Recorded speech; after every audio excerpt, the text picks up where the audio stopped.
जय हिंद दोस्तों। आप लोग आज रक्त देखिएगा। क्या रक्त के बारे में जानकारी देते हैं आप लोग को आज। रक्त है क्या? ओके, तो रक्त एक प्राकृतिक, कैसा? एक प्राकृतिक के कोलाइडी गाढ़ा, अर्थात क्या? गाढ़ा तरल पदार्थ होता है। ठीक है, कैसा पदार्थ होता है? तरल पदार्थ होता है। यह लाल संयोजी उत्तक का बना होता है। किसका? लाल संयोजी उत्तक का बना होता है। किसका बना होता है? लाल संयोजी उत्तक का बना होता है। ओके, हाँ, तो रक्त क्या है? लाल संयोजी उत्तक का बना होता है। किसका बना होता है? लाल संयोजी उत्तक का। लाल संयोजी उत्तक का बना होता है। ओके, याद रहेगा। जिसका पीएच वैल्यू कितना होता है? 7.4 होता है। इसका पीएच वैल्यू कितना होता है? 7.4 होता है। अब आप बता सकते हैं कि यह अम्लीय होता है कि क्षारीय होता है, उदासीन होता है? ओके, आप बताइए, इसको अम्लीय होता है, क्षारीय होता है या उदासीन होता है? तो देखिएगा, आप इसको खुद से बताइएगा। ठीक है, इसका पीएच वैल्यू खुद से बताइएगा, जो अम्लीय होता है कि उदासीन होता है कि क्षारीय होता है। तो देखिए, इसका पीएच स्केल पर जो मेजरमेंट होता है 0 से प्रारंभ होता है, 14 तक आता है और बीच में एक बिंदु होता है 7, अर्थात 7। इस पॉइंट को कहा जाता है उदासीन। क्या बोला जाता है? उदासीन। इधर 7 से इधर आइएगा तो इसको बोला जाता है अम्लीय। ओके, इधर आइएगा तो इसको बोला जाता है क्षारीय। ठीक है,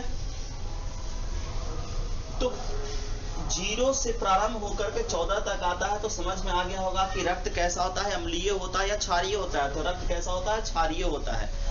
क्योंकि इसका वैल्यू कितना होता है? 7.4 होता है। तो इधर होता है 7 के बाद होता है, मतलब अम्ल से अधिक होता है, अर्थात उदासीन के बाद होता है, तो अर्थात क्षारीय हो जाएगा। इसका देखिएगा 0 पीएच वैल्यू किसका होता है? शून्य जो होता है वह HCl का होता है। किसका होता है? HCl का होता है। याद रहेगा ना, किसका होता है? HCl का होता है। इसलिए इस पॉइंट को आप याद रखिएगा, अम्लीय, उदासीन और क्षारीयता के वैल्यू को याद रखिएगा। ठीक है, अब हम लोग देखते हैं, आते हैं आगे की ओर।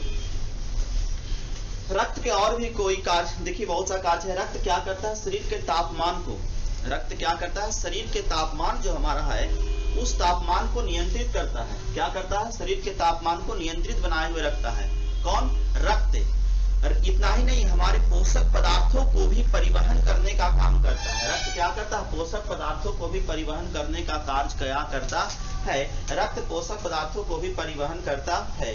ओके, महिलाओं में पुरुषों की अपेक्षा, महिलाओं में पुरुषों की अपेक्षा रक्त आधा लीटर कम होता है। याद रहेगा, महिलाओं में पुरुषों की अपेक्षा रक्त कितना लीटर कम होता है? हाफ लीटर कम होता है। ओके, महिलाओं में पुरुषों की अपेक्षा हाफ लीटर रक्त क्या होता है? कम होता है। अर्थात एक सामान्य मनुष्य में रक्त कितना होता है? 5 से 6 लीटर तक होता है। कितना होता है? 5 से 6 लीटर तक होता है। इतना याद रहना चाहिए पॉइंट को, समझिए ना, कितना? वो 5 से 6 लीटर तक होता है। एक सामान्य मनुष्य में 5 से 6 लीटर तक रक्त होता है, जिसे महिलाओं में कितना होता है? पुरुषों की अपेक्षा हाफ लीटर रक्त क्या हो जाता है? कम पाया जाता है। इतना आप लोग को याद। देखते हैं आगे, हम लोग देखते हैं आगे, रक्त का निर्माण कहां पर होता है? अब रक्त का निर्माण कहीं ना कहीं होगा ना, तो समझिएगा रक्त का निर्माण कहां पर होता है? रक्त का निर्माण अस्थि मज्जा में होता है। अस्थि मज्जा में होता है। ये अस्थि मज्जा होता है कहाँ? हड्डी के बीच वाले भाग में पाया जाता है, कंकाल के बीच वाले भाग में पाया जाता है। ठीक है ना, कंकाल के मध्य वाले भाग में ये पाया जाता है। गुद्दा जैसा भाग होता है, इसी गुद्देदार भाग में क्या होता है? रक्त का निर्माण होता है। रक्त का निर्माण कहाँ होता है? इसी अस्थि मज्जा में होता है। यह अस्थि मज्जा में कब होता है? वयस्क अवस्था में होता है। याद रहेगा ना, किस अवस्था में होता है? वयस्क अवस्था में रक्त का निर्माण कहाँ पर होता है? बउआ अस्थि मज्जा में होता है। ठीक है ना, कहाँ होता है बउआ? अस्थि मज्जा में होता है। बल्कि भ्रूणावस्था में आपसे पूछा जाएगा, कहाँ पर? भ्रूणावस्था में आपसे पूछा जाएगा, तो रक्त का निर्माण भ्रूणावस्था में जो होता है वो कहाँ पर होता है? यकृत में होता है। कहाँ पर होता है? यकृत में होता है, अर्थात लीवर में होता है। कहाँ पर होता है? लीवर में होता है। इतना याद रखिएगा, भ्रूणावस्था में कहाँ? यकृत अर्थात लीवर में होता है। और वयस्क अवस्था में कहाँ होता है? अस्थि मज्जा में होता है। अस्थि मज्जा क्या होता है? तो हड्डी के बीच वाले भाग में गुद्दा जैसा भाग होता है, उसी में इसका क्या होता है? निर्माण होता है। आगे देखते हैं, ठीक है। इसी को बोला जाता है, इसमें देखिएगा कहीं कहीं मीसोडर्म दिया हुआ रहता है। किस क्या दिया होता रहता है? मीसोडर्म। ये जनन परत है। ये कौन सा परत है? जनन परत होता है। भ्रूणावस्था में कहा जाएगा कि रक्त का निर्माण कहाँ होता है? तो मीसोडर्म में, या तो फिर यकृत। ऑप्शन 2 में कोई ऑप्शन रहेगा, या दोनों रहेगा तो दोनों ऑप्शन दे दिया जाएगा कि दोनों है, ठीक है। तो इस प्रकार से मीसोडर्म भी होता है, अर्थात ये जनन परत होता है। आप लोगों को पता होना चाहिए कि जनन परत 3 प्रकार का होता है। मीसोडर्म होता है, एक्टोडर्म होता है, और एक क्या होता है? एंडोडर्म। ये 3 प्रकार के जनन परत पाए जाते हैं। अब रक्त का निर्माण आप समझिए, रक्त का निर्माण समझिए। अब रक्त का विनाश कहाँ पर होता है? इसका अंत कहाँ पर होता है? तो जानिएगा, रक्त जो है क्या? रक्त जो है अस्थि मज्जा से बन करके, कहाँ से? अस्थि मज्जा से बन करके अस्प्लीन या इसी को बोला जाता है तिल्ली, या इसी को बोला जाता है पलीहा।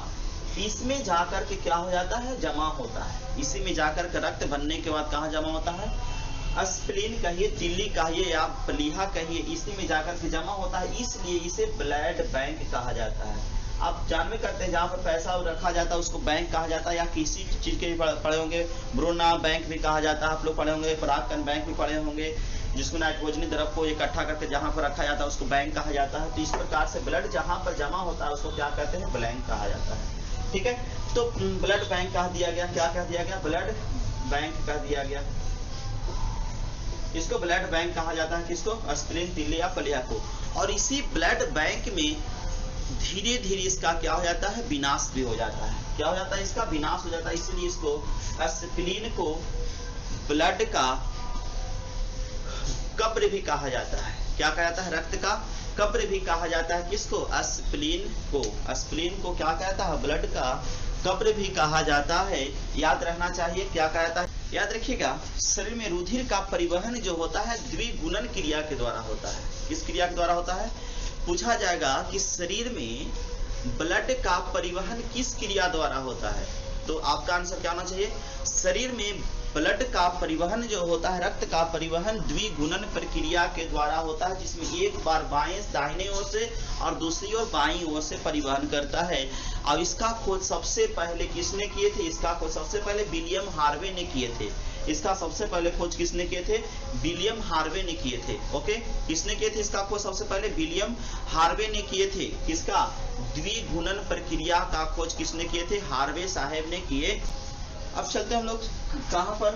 रक्त के प्रकार में चलते हैं। रक्त 2 प्रकार के होते हैं, रुधिर प्लाज्मा और एक रुधिर कणिका।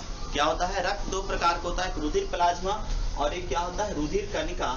रुधिर कणिका 3 प्रकार के होता है, आरबीसी, डब्ल्यूबीसी और प्लेटलेट्स। ओके, याद रहना चाहिए आपको। रुधिर जो होता है, ब्लड जो होता है, 2 प्रकार का होता है, रुधिर प्लाज्मा और रुधिर कणिका।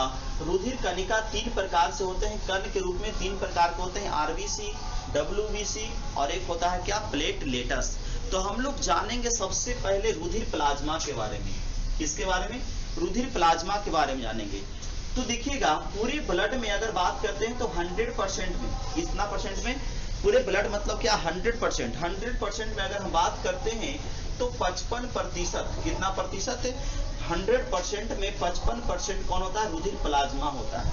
ओके, शेष कितना बच गया? 45%। 45% में क्या होता है? रुधिर कणिका होता है। क्या होता है? रुधिर कणिका होता है। इतना आपको याद रखना है कि रुधिर प्लाज्मा शरीर में कितना, रक्त में कितना परसेंट पाया जाता है? 55%। और रुधिर कणिका शरीर में कितना परसेंट पाया जाता है? तो 45% पाया जाता है। अब इसी रुधिर प्लाज्मा में, इसमें रुधिर प्लाज्मा में देखिएगा, अब इस रुधिर प्लाज्मा में जितना रुधिर प्लाज्मा हुआ उसको अब 100% मानते हैं। तो इसको में याद रखिएगा 90%। कितना परसेंट? 90% इसमें जल होता है। रुधिर प्लाज्मा में कितना परसेंट? 90% जल होता है। याद रहेगा, 90% क्या होता है? जल होता है। अब 10% शेष बच गया। तो इसको में क्या क्या होता है? तो इसको में कार्बनिक पदार्थ भी होता है, प्रोटीन भी होता है, अकार्बनिक पदार्थ भी होता है, और भी प्रकार के बहुत से प्रकार के पदार्थ इसमें होते हैं। तो हम लोग जानेंगे कि 90% जल के बाद जो शेष बच गया 10%, वो 10% में कौन कौन होता है? तो प्रोटीन भी होता है, प्रोटीन होता है। और अब देखिएगा प्रोटीन होता है तो प्रोटीन में कौन कौन होता है? ग्लोब्यूलिन, 10% जो बचा ना उसमें प्रोटीन होता है, कार्बनिक होता है, अकार्बनिक होता है। तो कार्बनिक में कौन, प्रोटीन में कौन कौन होता है? ग्लोब्यूलिन और एल्ब्यूलिन होता है। ग्लोब्यूलिन और कौन होता है? एल्ब्यूलिन होता है। और कार्बनिक में कौन कौन होता है? ये भी आपको जानकारी देना जरूरी है। कार्बनिक में प्राप्त होता है कार्बनिक में आपको होता है ग्लूकोज होता है, एमीनो होता है, अर्थात कौन सा अमीन होता है? एमीनो अम्ल होता है, वसा होता है, तथा इसी प्रकार से और भी प्रकार के अंतःस्रावी एंजाइम भी पाए जाते हैं। किसमें? इसी 10% में सब होता है। प्रोटीन भी होता है, कार्बनिक पदार्थ भी होता है, और अकार्बनिक पदार्थ में होता है सोडियम भी होता है। सोडियम बाई होता है, बाइकार्बोनेट होता है, बाइकार्बोनेट होता है। उसके बाद आप कह सकते हैं कैल्शियम भी होता है, इसमें फास्फेट भी होता है। और एक सबसे ज्यादा आप सबसे ज्यादा जानते होंगे कि आयरन होता है इसमें। किसमें? इसमें इसी 10% में सब होता है। आयरन भी इसमें पाया जाता है। जो आयरन, हमारे आयरन के बारे में जानेंगे हम लोग, एक पढ़ेंगे थोड़ा सा आयरन के बारे में, हम आपको बता देंगे कि आयरन हमारे शरीर में क्यों जरूरत है, आयरन हमारे शरीर में जरूरत है कि नहीं, इसके बारे में जानकारी प्राप्त करेंगे हम लोग। तो ध्यान दीजिएगा, ठीक है। याद रखिएगा रक्त के प्रोटीन, जो रक्त में प्लाज्मा में जो प्रोटीन पाया जाता है, उस प्रोटीन में जो आपका प्रोटीन के रूप में जो पाया जाता है वो फाइब्रिनोजेन तथा प्रोथ्रोम्बिन। कौन? प्रोथ्रोम्बिन। ये दोनों प्रोटीन जो होता है रक्त के कणों को थक्का जमाने में मदद करता है। क्या करता है? रक्त के थक्का जमाने में मदद करता है। अर्थात प्लाज्मा में, इसमें प्लाज्मा में 10% जो शेष बचा कणिकाएं, इसी में क्या होता है? प्रोटीन भी होता है, कार्बनिक पदार्थ भी होता है, अकार्बनिक पदार्थ भी होता है। इसी प्रोटीन में दो होता है फाइब्रिनोजेन तथा प्रोथ्रोम्बिन। क्या होता है? फाइब्रिनोजेन तथा प्रोथ्रोम्बिन। ये दोनों रक्त को थक्का जमाने में मदद करता है। रक्त को थक्का जमाने में क्या करता है? मदद करता है। जख्म होता है ना, समझिएगा, जख्म होता है तो जख्म के बाद क्या होता है? मवाद, जिसको ऋण बोलते हैं, ऋण निकलता है, मवाद निकलता है, ऋण निकलता है। ऋण निकलने के बाद उसके बाद कुछ समय के बाद उसमें से पानी जैसा निकलता है, वही क्या होता है? उसी के जैसे प्लाज्मा होता है। वही क्या होता है? प्लाज्मा होता है। तो समझिएगा उस कैसा होता है? पानी के जैसा होता है, हल्का उसमें लालिमा लिए हुए रहता है, हल्का नॉर्मल लालिमा लिए रहता है, अर्थात वही प्लाज्मा होता है, ठीक है ना। तो इसमें क्या होता है? प्रोटीन, और उसको बंद करने का काम कौन करता है? उसको जो निकलते रहता है, अगर उसमें फाइब्रिनोजेन तथा प्रोथ्रोम्बिन नामक प्रोटीन न उपस्थित हो तो वह अविरल रूप में प्रवाहित होते रहेगा और उसको रुकने का नाम नहीं लेगा, जिससे आपके शरीर से प्लाज्मा बाहर निकल जाएगा, जो आपको किसी न किसी में तरह से नुकसान शरीर में हो सकता है। प्लाज्मा, उसके माध्यम से आपके शरीर से आयरन भी निकल सकता है, और आयरन की कमी से शरीर में ब्लड की कमी होता है, अर्थात एनीमिया नामक रोग होता है। आप इस चीज को जानते होंगे, ठीक है ना। आयरन की वृद्धि से भी होता है और कमी से भी होता है, रोग होता है। अर्थात हमारे शरीर में आयरन एक समुचित मात्रा में होना चाहिए। कैसा होना चाहिए? आयरन हमारे शरीर में समुचित मात्रा में होना चाहिए। ओके, आइए देखिएगा, अभी हम लोग देख रहे थे प्लाज्मा। तो प्लाज्मा में देखिएगा, इसमें प्लाज्मा में, ओके, इस प्लाज्मा की बात हम करते हैं तो प्लाज्मा में जरा ध्यान दीजिएगा।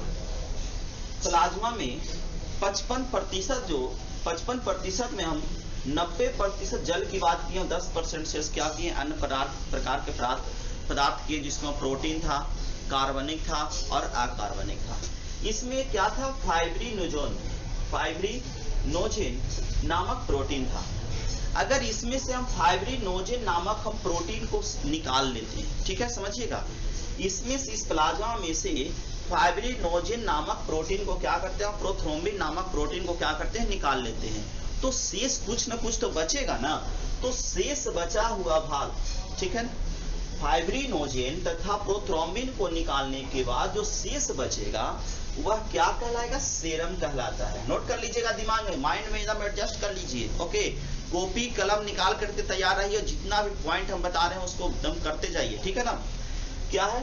फाइब्रिनोजेन, जो उसमें से अगर हम निकाल लेते हैं प्लाज्मा में से, तो जो शेष बचेगा वह क्या कहलाता है? सेरम कहलाता है। और इसी सेरम से जो होता है, इसी सेरम से बीमारी का जांच किया जाता है। याद रहेगा ना, इसी सेरम से क्या किसका जांच किया जाता है? बीमारी का जांच किया जाता है। ओके, चलिए अब हम आप लोग देख दिखाते हैं।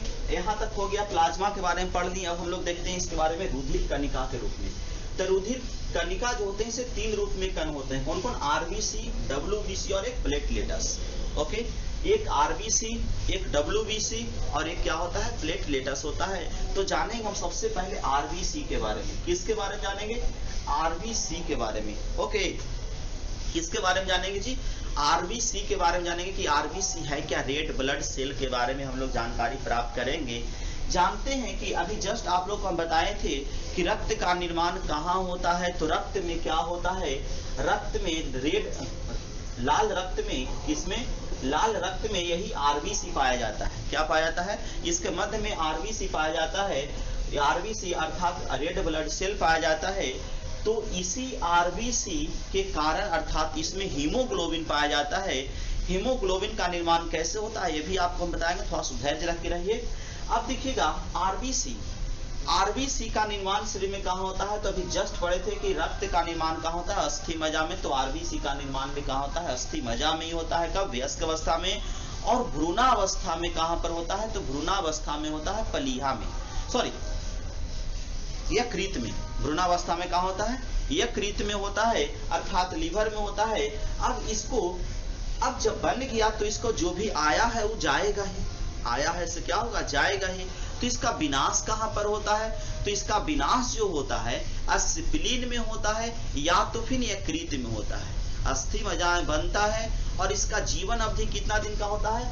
90 से लेकर के 120 दिन का होता है। याद रहेगा कितना दिन का होता है?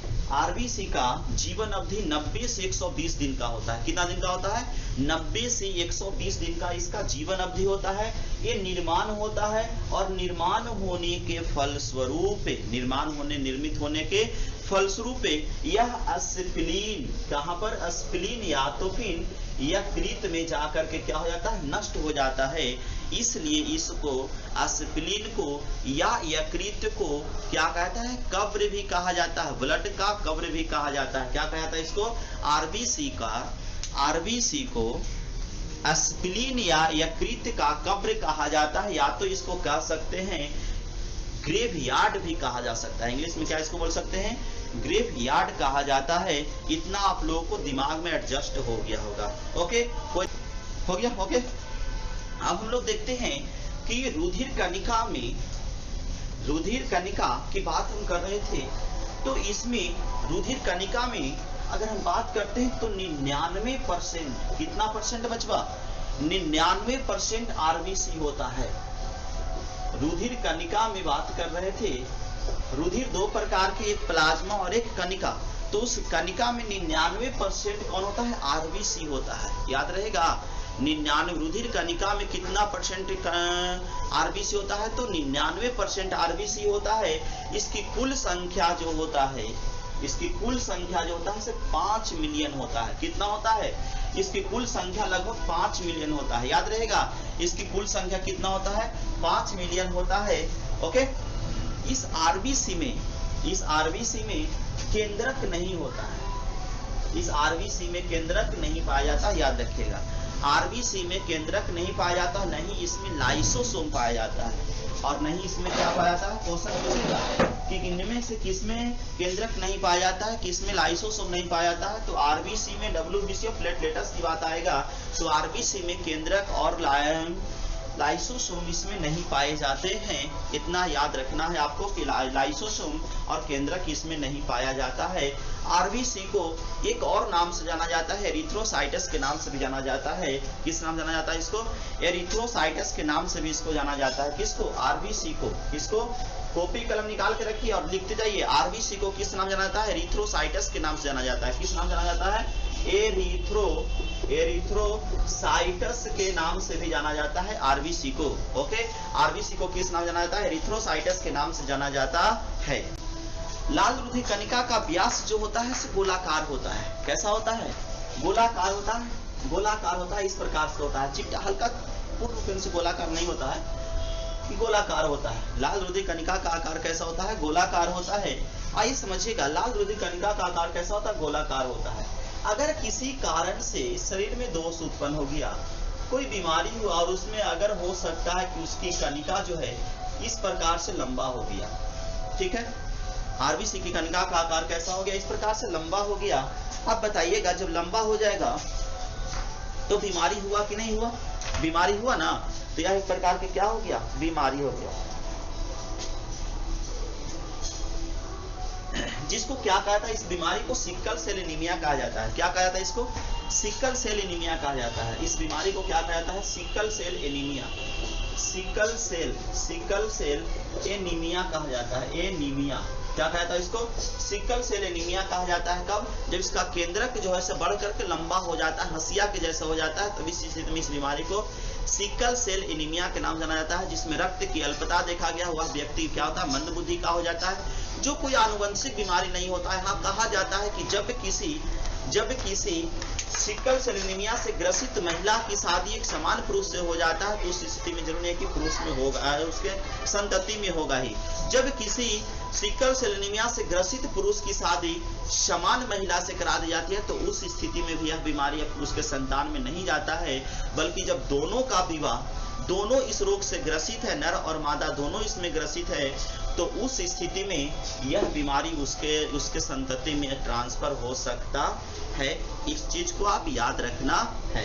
ओके, याद रखिएगा, इसका व्यास जो होता है, इसका लाल रुधिर कणिका का जो व्यास होता है वह 7.7 माइक्रोमीटर का होता है। कितना का होता है?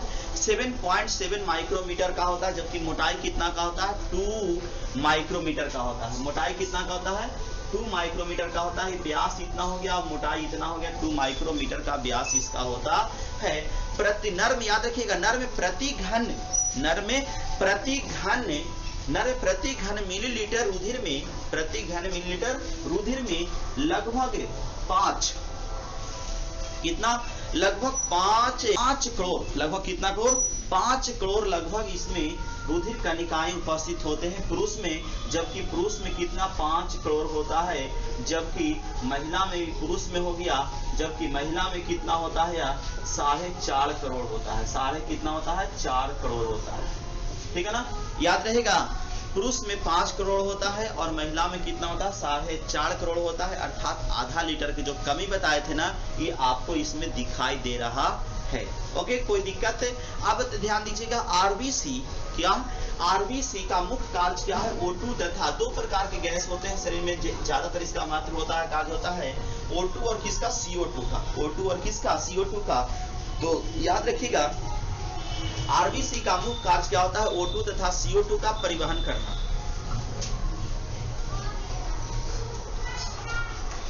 O2 तथा CO2 का क्या करना होता है? परिवहन करना होता है। इसका मुख्य कार्य होता है। इसका आरबीसी का मुख्य कार्य होता है O2 तथा CO2 का क्या करना? परिवहन करना। आरबीसी में हीमोग्लोबिन पाया जाता है। क्या पाया जाता है? हीमोग्लोबिन पाया जाता है। तो जानेंगे हीमोग्लोबिन का निर्माण कैसे? आरबीसी में क्या पाया जाता है? हीमोग्लोबिन पाया जाता है। तो जानेंगे हम लोग कि हीमोग्लोबिन का निर्माण कैसे होता है। एक चीज याद रखिएगा, हीमोग्लोबिन में आयरन पाया जाता है। क्या पाया जाता है? हीमोग्लोबिन में आयरन पाया जाता है। इसी आयरन के कारण जो होता है, हीमोग्लोबिन का कलर कैसा होता है? लाल होता है। और इसके कारण ही ब्लड का रंग कैसा होता है? लाल होता है। इस पॉइंट को आपको याद रखना होगा। हीमोग्लोबिन में लोहा पाया जाता है। हीमोग्लोबिन में क्या पाया जाता है? लोहा अर्थात आयरन पाया जाता है। इस पॉइंट को आपको याद रखना होगा। इसीलिए हीमोग्लोबिन को रुधिर का वर्णक कहा जाता है। हीमोग्लोबिन को क्या कहा जाता है? रुधिर का वर्णक कहा जाता है। हीमोग्लोबिन को क्या कहा जाता है? रुधिर का वर्णक कहा जाता है। क्यों? क्योंकि हीमोग्लोबिन ही रुधिर का रंग प्रदान करता है। कौन सा रंग? लाल रंग प्रदान करता है। ओके, और इसमें लाल रंग प्रदान करने वाला हीमोग्लोबिन में कौन होता है? तो आयरन होता है। अब जानेंगे कि शरीर में आयरन की मात्रा कितना होता है, हीमोग्लोबिन का निर्माण कैसे होता है। अब देखते हैं हम लोग, रक्त में जो हीमोग्लोबिन पाया जाता है, इस हीमोग्लोबिन में आयरन पाया जाता है। तो आयरन हमारे शरीर में कितना जरूरत होना चाहिए? एक सामान्य मनुष्य में आयरन की कितना मात्रा होना चाहिए? तो 20 ग्राम। याद रखिएगा, कितना ग्राम? 20 ग्राम। अगर 20 ग्राम से कम किया, 20 ग्राम से क्या हो गया? कम किया, तो शरीर में हीमोग्लोबिन का स्तर क्या हो जाएगा? कम जाएगा। क्योंकि हीमोग्लोबिन को निर्माता कौन है? बनाने वाला कौन होता है? आयरन होता है। कौन होता है? आयरन होता है, याद रहेगा ना। हीमोग्लोबिन को बनाने वाला कौन होता है? आयरन होता है। और यदि इसके स्तर में कमी हो गया, अगर इसके स्तर में क्या हो गया? कमी हो गया, अर्थात 20 ग्राम से कम गया, तो उस स्थिति में हीमोग्लोबिन की कमी होगा, और हीमोग्लोबिन में कमी होगा तो रक्त में कमी होगा, और इस प्रकार से एक बीमारी होगा जिसको आप क्या कहते हैं? एनीमिया नामक रोग कहते हैं, जिसमें रक्त की क्या हो जाती है? कमी हो जाता है। अब प्रश्न आता है कि जब वृद्धि होगा तो क्या होगा? तो वृद्धि भी होगा तो भी वृद्धि भी होगा तो भी शरीर में एक प्रकार का रोग उत्पन्न हो सकता है, जिसको हीमोक्रोमेटिन कहा जाता है। जिसको क्या कहता है? हीमोक्रोमेटिन कहा जाता है। यह भी एक प्रकार के रोग है जिसमें रक्त में हीमोग्लोबिन अर्थात आयरन की मात्रा बढ़ जाने से होता है। जब आयरन की मात्रा शरीर में बढ़ जाता है तो उस स्थिति में भी क्या होता है? एक बीमारी होता है। अर्थात हम कह सकते हैं कि शरीर को संचालन करने के लिए, सही संचालन करने के लिए, सही तरीका से कार्य करने के लिए शरीर में सब चीज का अनुपात क्या होना चाहिए? सारे तत्वों का अनुपात क्या होना चाहिए? एक निश्चित होना चाहिए, समान होना चाहिए, नहीं तो बढ़ने और घटने से बीमारी उत्पन्न हो सकता है। इस चीज को आपको याद रखना है। और आयरन ही हीमोग्लोबिन का निर्माण करता है। आयरन ही किसका निर्माण करता है? हीमोग्लोबिन का निर्माण करता है।